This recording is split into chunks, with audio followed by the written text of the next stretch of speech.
শুক্রবার দিল্লিতে ভারতের পররাষ্ট্র মন্ত্রণালয়ের নিয়মিত ব্রিফিং। সাংবাদিকদের প্রশ্নের জবাব দেন দেশটির পররাষ্ট্র মন্ত্রণালয়ের মুখপাত্র রণধীর জয়সওয়াল। ব্রিফিংয়ে এক সাংবাদিক প্রশ্ন করেন, শেখ হাসিনা ও অন্য অভিযুক্ত ব্যক্তিদের প্রত্যর্পণের জন্য বাংলাদেশ আবারও ভারতকে অনুরোধ করছে। এই বিষয়ে বাংলাদেশ ও ভারতের মধ্যে কোনো যোগাযোগ হয়েছে কিনা? তাছাড়া শেখ হাসিনা নিজেই ডিসেম্বরে দেশে ফেরার ঘোষণা দিয়েছেন। জবাবে প্রত্যর্পণের অনুরোধ পরীক্ষা করে দেখা হচ্ছে বলে জানান জয়সওয়াল।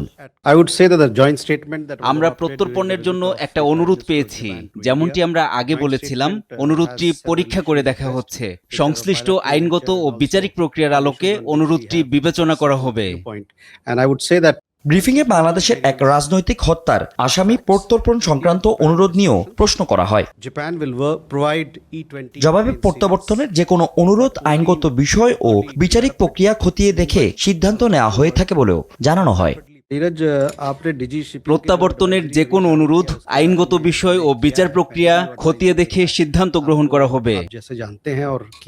2024 সালের 5ই আগস্ট ছাত্র জনতা অভ্যুত্থানের মুখে দেশ ছেড়ে ভারতে পালিয়ে যান শেখ হাসিনা।